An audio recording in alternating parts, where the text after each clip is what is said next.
Hello, everyone. Kenyon here, Basketball Rewind, and I am here joined by my typical co-host Beyond Locker Room, Coach Roach.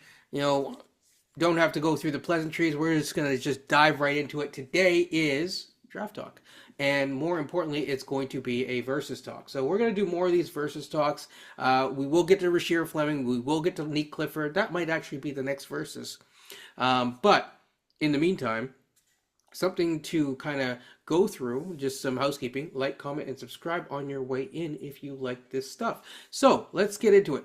Today we're going to be talking about Egor as well as Nolan Traore. And boy, oh boy, do I have a treat for you, because actually started writing some stuff, and I'm gonna kind of go through this just by reading off my notes. So obviously, on the night of the 12th, the Raptors' fate was ultimately sealed and all that. We saw it. It stamped. No way to say that it was stamped, but by looking at the face of Masai Ujiri and his reaction, which was utter dejection. I guess Bobby didn't tell him in time from the draft room or from the lottery room. But yeah, so here is where things get very, very interesting. Is that I'm gonna first focus a little bit more on Nolan before we get into Jaguar. Nolan was at the Nike Hoop Summit last year, and the thing is that the Raptors kind of have been spoiled for choice throughout the entirety of their tenure as a basketball franchise. However, I mean that in terms of the point guard play. We've gone from Mighty Mouse, we've gone to TJ Ford, Jared Jack. We've never really had bad point guard play, or not better level point guard play, until recently, until Kyle Lowry left. Um, and so that's the thing. We have been spoiled for choice, blessed in a way by just having, guys that are just really good high end point guards. Some people, why do I bring up point guards? Well, some people might find it odd because the Raptors did trade for Emmanuel Quickly or IQ, but that's a conversation for another day. So stay focused, stay subscribed. But yeah, so in terms, just to focus right back in right now, yes, the Raptors did select Shed last year. However, there are physical limitations that I think that he has, and I don't know if he for sure projects to be an NBA level starter. Although I do think that he has solidified that backup spot for sure. And so here we are. We are the Raptors. We could always use better guard play and a better offensive initiator, because what I would say, and sorry for this long preamble into this, look, it's good to get ball movement. It's good to get better ball movement. However, what I would say is passing the ball aimlessly without purpose or direction does not necessarily always equate to offensive process. Today we're going to get into those two guys that could help with that. So, without further ado, let's get into Nolan. Coach, I don't know if you want to introduce Nolan, but the 6'3" point guard who is French, who is another French guy, that French team is looking good. What are your thoughts on Nolan? Because I've been talking a lot. 6'3", 175 pounds, plays for St. Quentin. The Yep. name of the team in France. 19 years old. I believe he has a birthday coming up very soon on May 28th. So he'll be turning 19 very soon, I should say. You look at some of the analysts who've been looking at Nolan, they have him anywhere from late first, early second. Could he be there at 39? Who knows? I do think that he is probably one of the most gifted passing point guards in this draft. That's his specialty, being able to find the lob threats, find the big guys who can cram down the alley-oops. Could be a problem on our team because we don't have anyone who really does that. But the jump shot looks fairly good. Mechanics are fine. I know that he went into the year. Can you correct me if I'm wrong? He basically went into this year as a top 7, top 10 He pick was a before top 7 pick, and to add to that, he's averaged 12.2 points, so about 12 points, 2 rebounds, 4.7 assists, and just so you can calculate out the assist to turnover ratio, it's almost a 2-to-1 ratio because it's a 2.5 turnovers each time. With what's crazy to me is the 42% assist rate, which is insane. Yeah. That's when I say orchestrate, this is what I mean. Yeah, he was kind of viewed as the heir apparent to Tony Parker, which is, that's big praise High uh, praise, yeah. for point guard. And I think he did quite well on the international scene, some of the U17 championships that France has played in. But he did struggle throughout this year, and I think strength has come into a question a little bit because he's got a smaller frame, even though he's taller. And I don't know if he has quite the elite speed that sometimes is needed for a point guard. I think he has good speed, Mm-hmm. but to make that work at the next level and including the strength aspect is going to be key for him.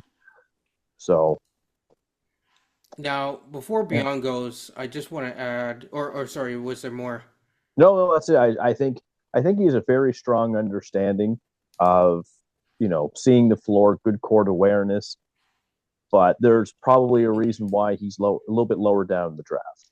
Yeah, he's definitely his stock has fallen. FIBA Champions Best Young Player for sure. He scored in his debut of the Champions League for FIBA. He scored 27 points, which for an under 21 player beats out the last guy who won it, which is Sengun. So shout out to Sengun and shout out to Nolan.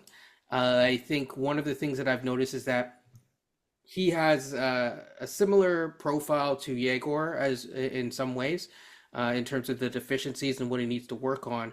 I do think that there's a higher offensive ceiling that Nolan can reach early on in his career because we will get into his offense soon, and the problems that I have with him. But neither is really a good 3 point shooter. But just to focus in on him, right now he shoots the from the line about 71% of the time. And I believe I don't have his assist rate on deck right here, but I from what I remember, oh, I have it actually 71% assist or sorry, free throw rate, I should say. So that's not bad at all. Like he's going to the line relatively frequently. That does demonstrate a good degree of craft for him. Um, we're just gonna ignore the 3 point shot right now, but it's about 31.2% as a baseline. He is playing against men. Without going any further, beyond what are your thoughts on Mr. Nolan, Mr. Frenchman? Uh, wow. I mean, he's a decent prospect. Mm-hmm. There's nothing about him like the passing is great. Don't get me wrong, I like that. Yeah. I guess he's the classic example of a table setter, which is kind of a lost art. Um, which so I don't take that lightly, I should say. He's got decent size, especially for a point guard, 6'3".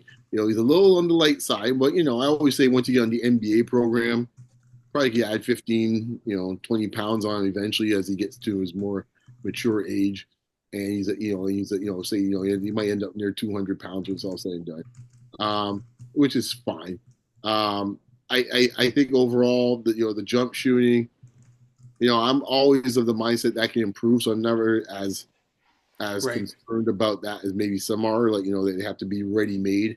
He gets in the lane a little bit to create, which I do like that, and sets up his teammates, I think. Defensively, it might be a bit of an issue because of his frailty at this point and how small he is. He does have the height, which works well, but that could be an issue to kind of watch for. And if you get him in the middle of the first round, I think it's a solid pick, man. I'm not sure if you would go up that high. Again, just speaking, we won't get. I guess let me see. I won't go in the Raptors' perspective yet. You Yeah, might we'll want. get that at the end. Yeah, yeah, but I think overall, I think he's a solid pick. I think it was wise for folks from a scouting standpoint to kind of dial him back. Let's put it that way, because I don't see him really as a top 10 pick.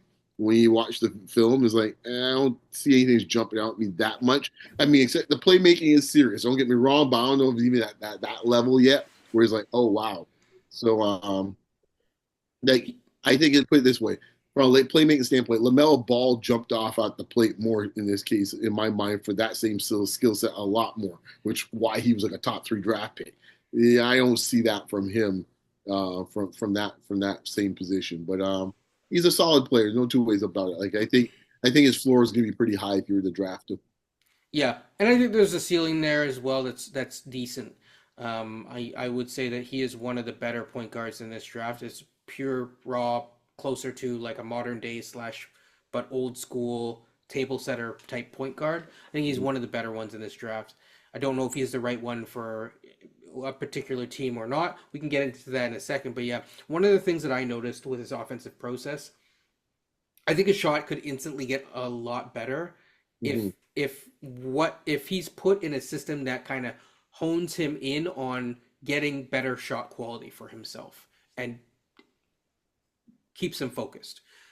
One of the things is that he was doing a lot of like I've said this before in passing to you guys, but I even wrote down on my notes, it's like it's a lot of like step back, one footed, like off balance jumpers. And it's like, yo, you don't need to do all that, bro. Right. That. Like you are making the game more difficult for yourself, Right. and you are not a small guard per se in terms of the height. You don't have to have all this crazy off balance stuff.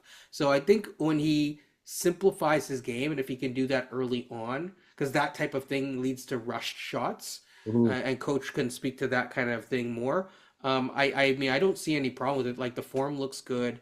Like coach said, he's like kind of a little bit twitchy, a little bit this. He's a little bit, like just right, is in that Goldilocks zone. Although he's not fierce in terms of the speed, Mm-hmm. or Tony Parker, Speedy Gonzalez himself, but he's also not going to be like super slow either. So he could definitely cover some ground. Um, I will get into the defense in a second, but yeah, any final thoughts on that? I like the dribble pull up game. The catch and shoot game, I'm not so sure of. I just don't Yep. know if I've seen enough of the catch and shoot aspect.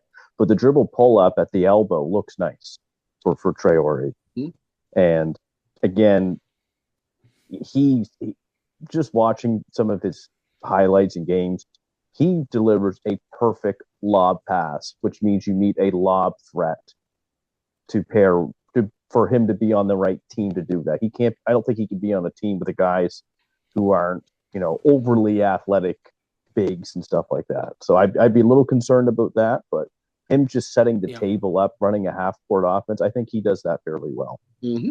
Yeah, I think he gets guys into positions, into spots that they like as well, and I think that's really important.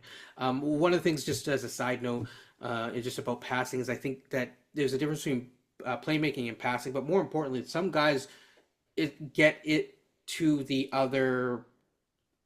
Let's put it this way: some guys pass in a way that gets it to the player versus gets it to the player on target in the shooting pocket.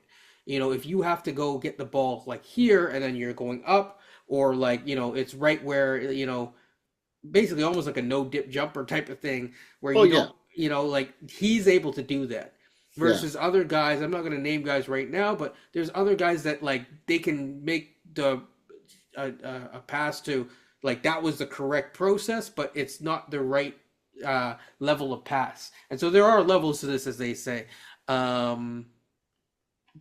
Defensively for both prospects, it's going to be a deficiency. It's something that they're going to have to improve on. Yeah. Yeah. To Igor in a second, but like for him, as I said before, I am concerned about the size of him. I think he will get bigger, but I think he's a player that potentially could get picked on as we're watching these playoffs. We're seeing guys, in this case, a lot stockier build than him, are taking on the chin defensively.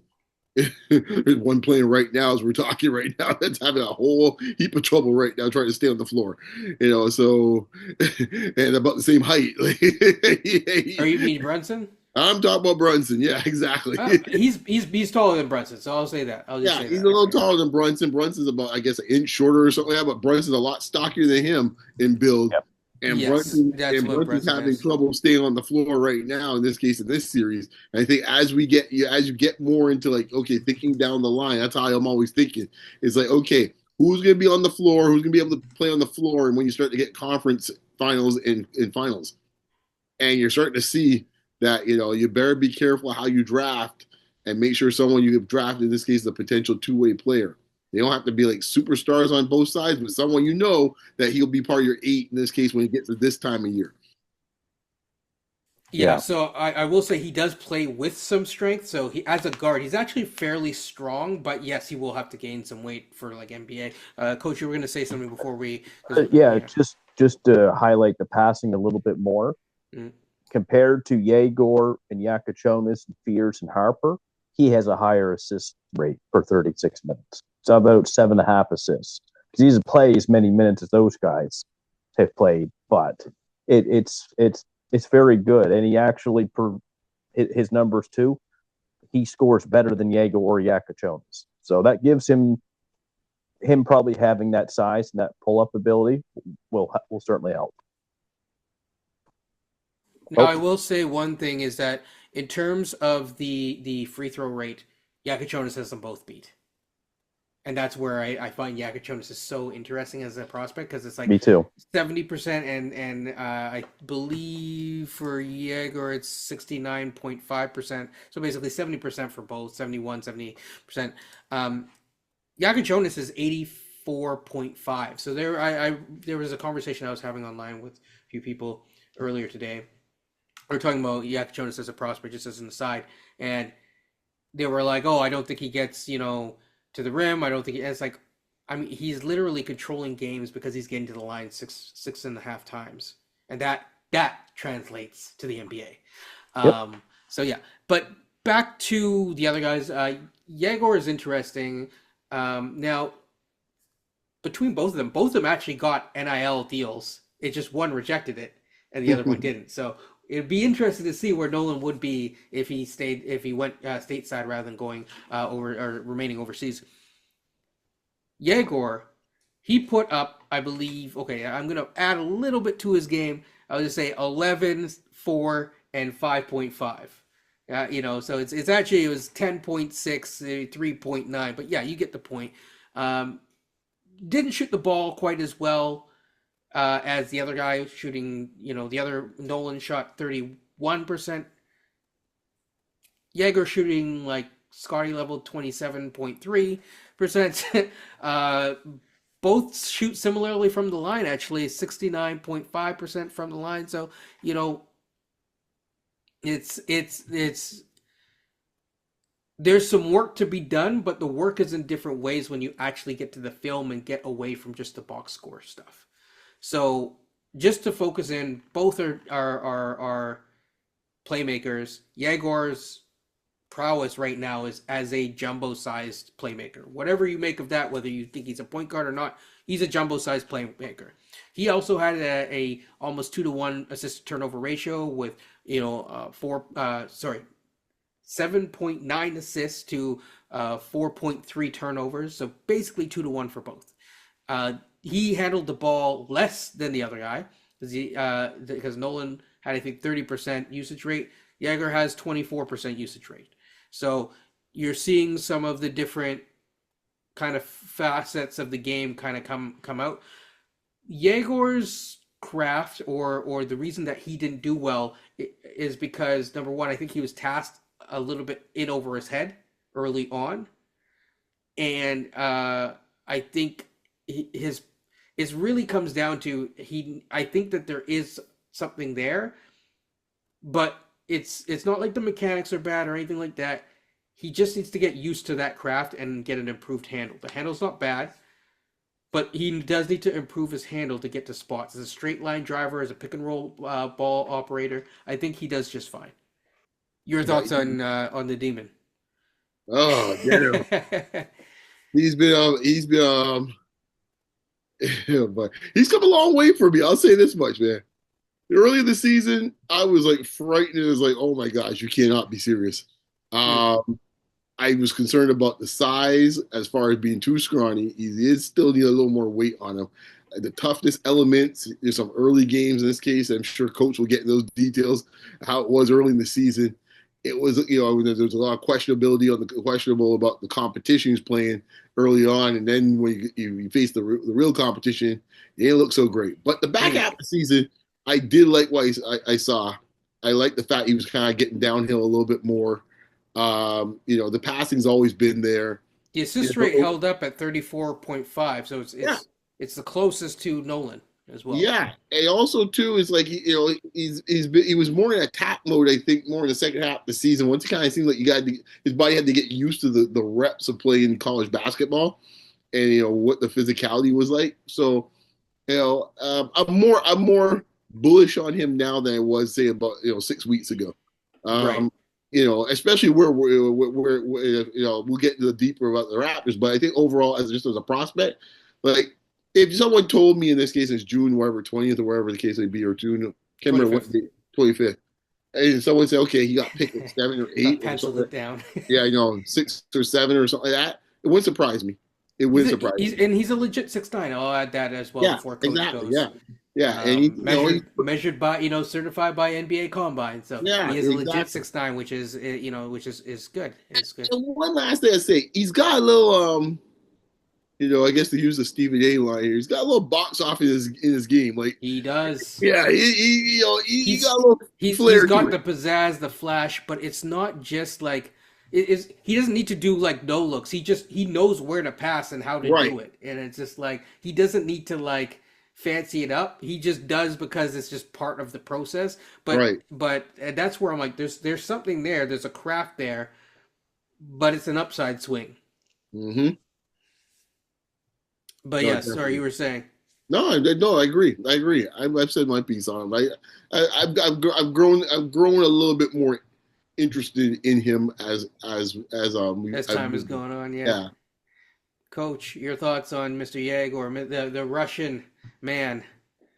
Well, I remember Sam Vecini just bragging him up during the year, but Hmm. he was talking about these games against Central Arkansas and Yeah, Idaho and UC Riverside, where he was putting up these big time numbers. And when you look at the tape, it looks really good. But once they got to about, they played a really good team in Houston, they held them to 3 points. That was kind of like, welcome to the party, pal moment from Die Hard. But as the season went along, like Beyond said, you start to see a bit of improvement. So they played Baylor on January 28th, 15 points, uh, 6 assists, 2 rebounds, 5 of 10 from the field. Numbers are getting better. And then they go and play Arizona. They lose, but he has 16 points, 3 assists, 3 rebounds, 2 and 9 from three. So he started to get better as the year went along. But let's call it as it is. The combine probably benefited him the most yeah. almost of any prospect He that's in this killed it draft. too at the combine. Not just the height measurements, but the way that he performed at the combine. Yeah, he's got a 9 foot standing reach. He's got a 6'10" wingspan. He did Yeah. the shuttle run in under 3 seconds, which is very good. Mm-hmm. And the jump shot is going to be key for him. We already know he can pass. He's got the flash. He's a little like Luka that way, where he's got a little bit of flash to him. But the jump shot's going to be key. With that size, he's going to have advantage over most point guards, assuming that he plays point guard. Even if he plays off guard, quite honestly. He's going to have a huge advantage with that, whether on post ups or getting up and down the floor, even on defense. Like, you're not going to be able to post this guy up if you're a guard. It's going to be particularly difficult, especially once he gets stronger. But like Nolan Traore, I mean, this guy, he could just throw a pass right in the pocket, man, to a shooter or upstairs to a guy who's a lob threat. He has an unbelievable gift of passing the basketball. And at 6'9", the way that he does move, actually, nothing's awkward about his No, movements. he's so fluid. He's very, and just looking at the jump shot now in the combine workouts, the elbow to wrist mechanics look great. Yeah. And this is a guy who's could go top 10 without question. He was originally seen at one point as another guy, top six. Him, Yeah. Hugo, Nolan, all of those guys were at one point top six. He's slid back, but I think he's kind of moving back up. So I think that he's someone who's interesting. Just to get into his defense really quickly, because he's not gonna be the best point of attack defender, but because of his length, even when he was tasked to guard smaller players, he did decently. So there's a floor defensively there just because of his athleticism, his fluidity, and his length. When you combine all those, I mean, I'm not there's guys who are definitely gonna be better defensively at guarding like guards, but if you put him on a two or something like that, I don't think he'll get lost. He's active, and I think it's hard because when he's tasked with so much offensively at a college level, it's like, are you really like, is that what was the defense the mainstay of what he was working on this year? Probably not, especially at BYU. So I mean, we'll leave that to AJ Dependson next year, but yeah, I think that's where I have him. We'll get into Fitz at some point, but Beyond, do you have any thoughts on his defense? He's got good length. I still think he could get by you around a little bit. And I think the question with him is trying to figure out where do you play him on defense if you're in your rotation. Is he, you play him against twos, you play him against threes. Twos and threes, I think. At this point, it probably is more likely twos. I don't even think I would put him against a three. Yeah. I think it might be trouble for him with a three, but twos definitely.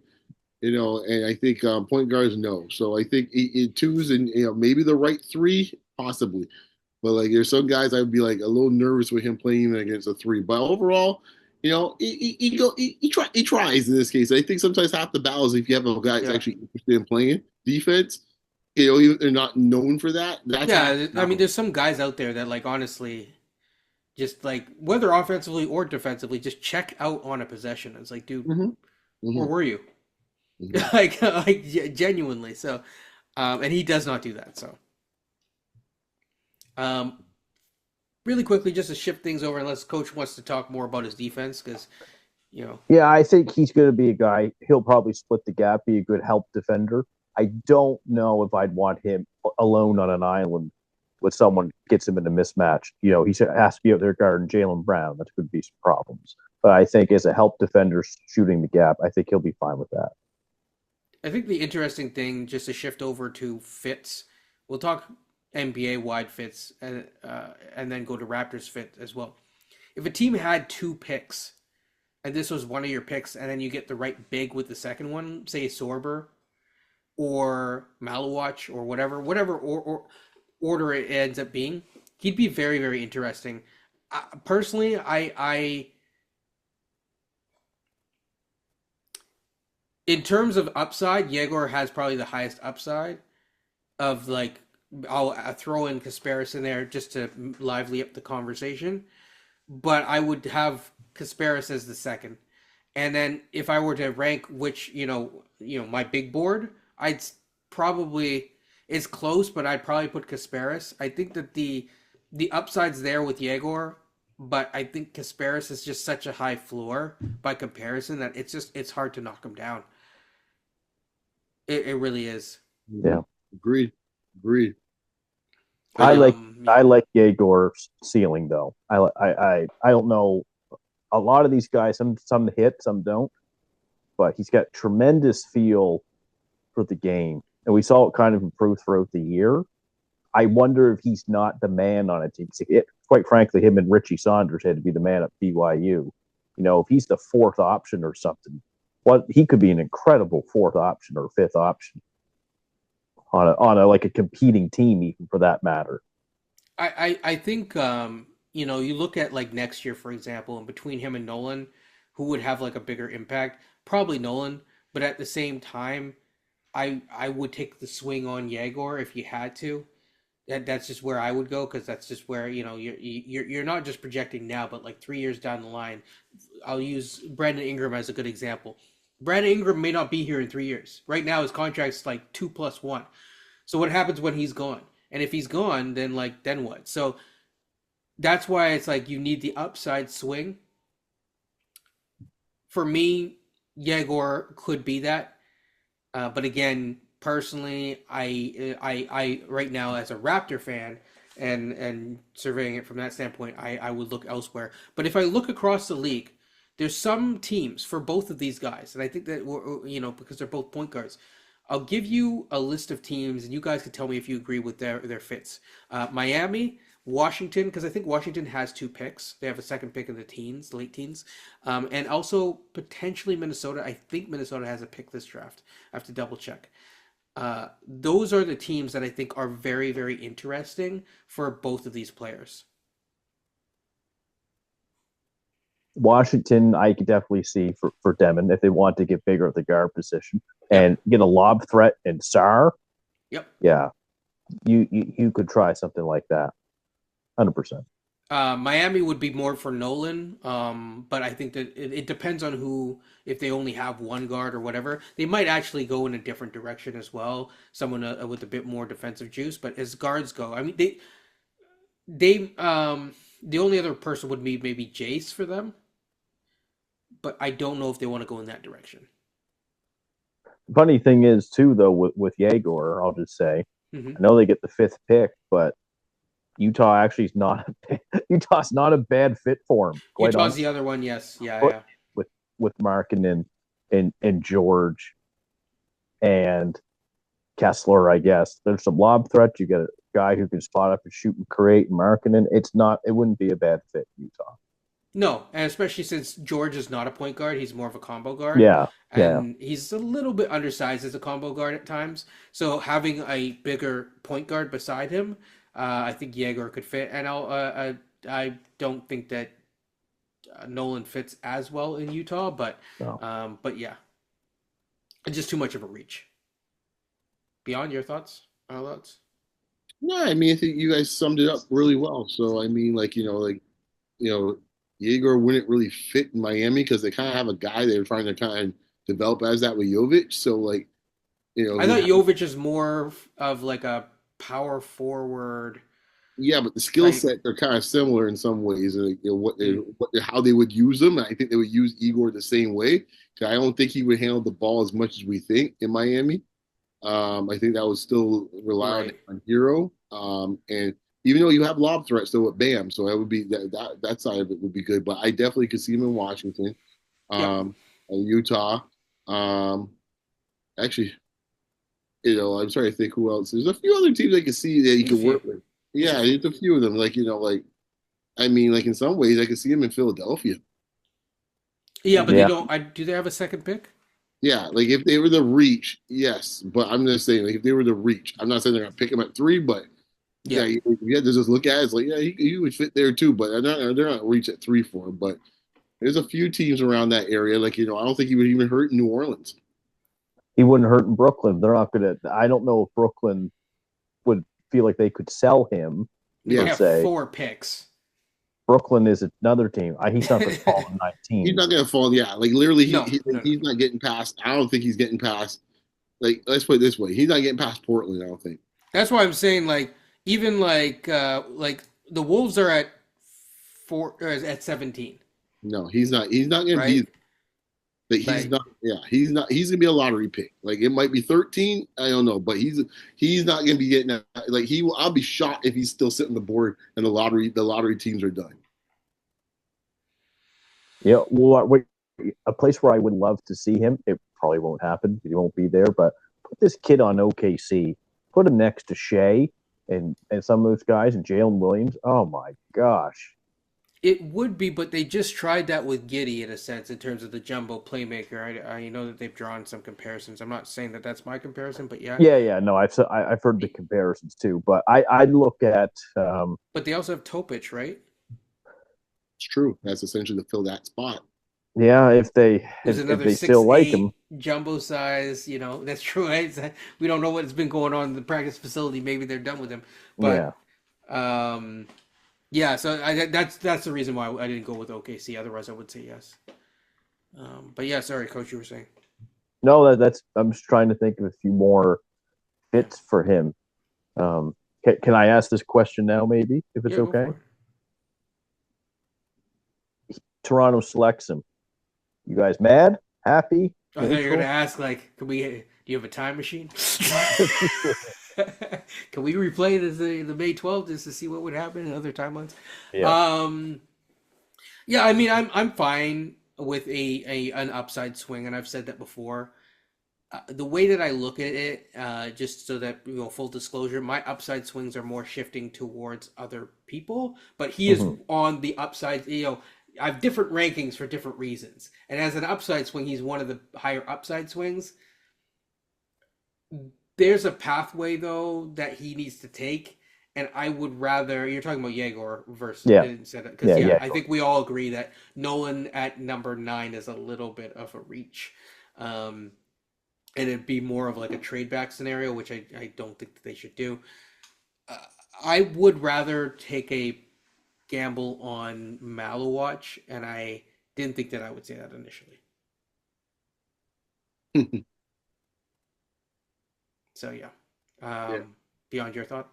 Um, yeah, I think I'm open to it at 9. Like if they picked him, I wouldn't be like sitting there like, oh my gosh, and I'm like smacking down. No, no, I'd be open to it. You You know? get the Yeah, I'm smacking like tables. No, no, at 9, no. I think I'd be good with it at such 9. a mistake. Yeah, exactly. No, but if he's like 4 or 5, I'd be like, what the hell are we doing? But 9, yeah, I'm open to it. I just Yeah, wonder a little bit with with the Raptors, what I just try to figure out where like his skill set is needed. There ain't no two ways it about is it. needed, but Yeah, it's but like I just think it's just a whole bunch of dudes in front of him. I just don't know how he would get the opportunity to actually show off his skills, and that's the part is irritates me because I'm he's the sitting there going, type of guy that if you had a second pick in the first round, where you could like shepherd him and like a proper power and like I Newell. I don't Him think and Newell would be interesting. yeah, I don't even think he's a guy that needs shepherding that much. I just think it's Not just shepherding. Sorry. That's yeah. I just I think almost want to pair him with someone. no, he doesn't need to pair anybody. He just needs time. Right. We got too much clutter in the garage. That's the problem. He got a garage. We got to clean the garage out. I That's mean, the problem. Bobby, from a Raptor standpoint, Bobby has discussed the need to clean up messes. Oh, really? This When is you his get to it, word. So Bobby, people don't get mad at me. Get mad at Bobby. Um, jeez, man. Like, we're like poor kid gets on this team. Where does he find time to actually run an offense? Behind what? Scotty, Brandon Ingram going solo? What? Wait, you got RJ doing his thing? Like, when is he gonna have a chance? yeah, you would have to move out RJ Right, Grant and then I for even mentioned IQ, who's supposed to be the point which guard. there are rumors that No, there's always rumors, man. Until I see something, man, whatever. Yeah, I'm done with that, man. If I had a rumor for everything, man, I'd be a rich Oh man my sitting on a beach gosh. somewhere, man. So, or RJ rumor shows up, man.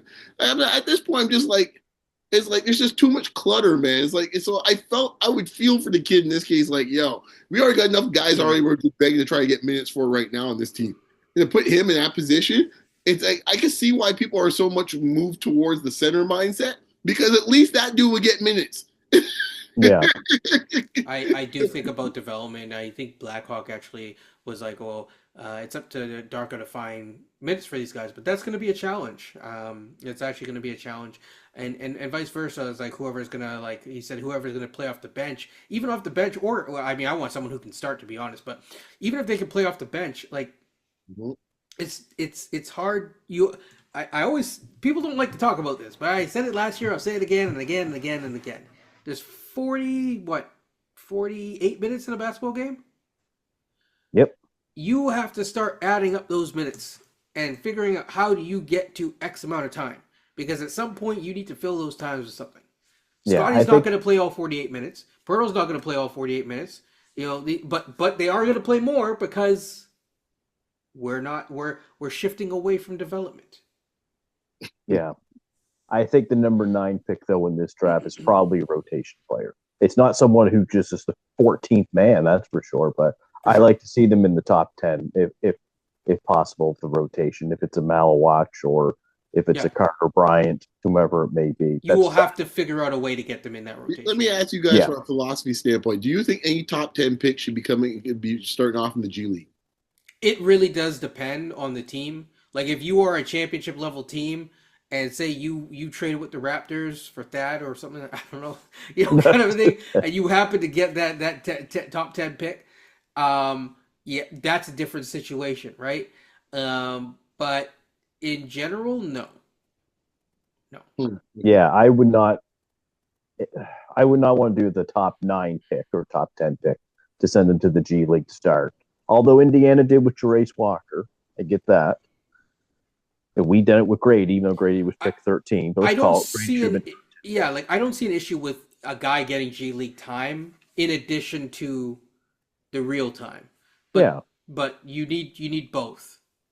Jacoby was down there this year, but he wasn't He there. also got injured too, unfortunately. Yeah. He's there for like 3 games. Yeah. Yeah. So I like that's where I'm at with that. I think there's nothing wrong with it, but like you have to find ways to get. Masai said something that scared me, and he said, "I don't know what like an AJ Lawson is, and I don't know what like a battle is and stuff like that." I understand that there's a more nuanced thing that he was talking about, but at the same time, you should know. I want to see what a Malwatch or a Yegor or whatever. My question to you guys back is Yegor a rotation player next year, or would you make him a rotation player? Ignore what's going on. Do you think that he should be a rotation player if selected? Yes. Yeah. You don't take a 6'9" point guard who moves like him with some in the top 10 and to say, here, buddy, here, we're putting in the G League here. Like, give me a break. As if we got the luxury to put guys in the G League. No. Or with the Warriors with Kevin Durant in this case and putting Wiseman on the bench. Like, no, we don't have that luxury. I think what you'd have to do very early on then is start pairing guys, and then if it's not working in terms of getting him time, then someone's got to go quick, and I'll just leave it at that. But yeah, I like him. I wouldn't be mad at him. He's up there. He's up there actually. He's actually like moved up there myself. Personally, I would put him below. There's an argument for him below or above Noah. And I'll leave it at that. I would love Traore at 39. I don't think it will happen. Let's say we took Malawach at 9 and Traore at 39. Yeah. There's your lob threat check. There's like a pure point guard, young point guard coming with a little bit of size. I would love that if that happened. Probably won't, but I agree. That's exactly where I'm at. Yeah, that's it. Any final thoughts beyond that? Beyond wanting to get back to game? Got nothing. Basketball Rewind. People, like, comment, subscribe. Thank you for all the recent subscribers. We are continuing to put out content. I am going to put out as much as possible. I'm trying to not go the clickbait route and just do, Giannis rumors, but I do have a Giannis thing. So if people want to see that, let me know down in the comments. If there's other guys that you want to see, like Nate Clifford, Rasheer Fleming, who I will get to probably next week, let me know. And yeah, that's it. It's Basketball Rewind. We got a special guest next week. Oh, right. We do have a special guest. Just a future for our audience. We got a special guest coming. Yeah, stay tuned. We will be tweeting about that and putting stuff out this week. Take care, people. Peace.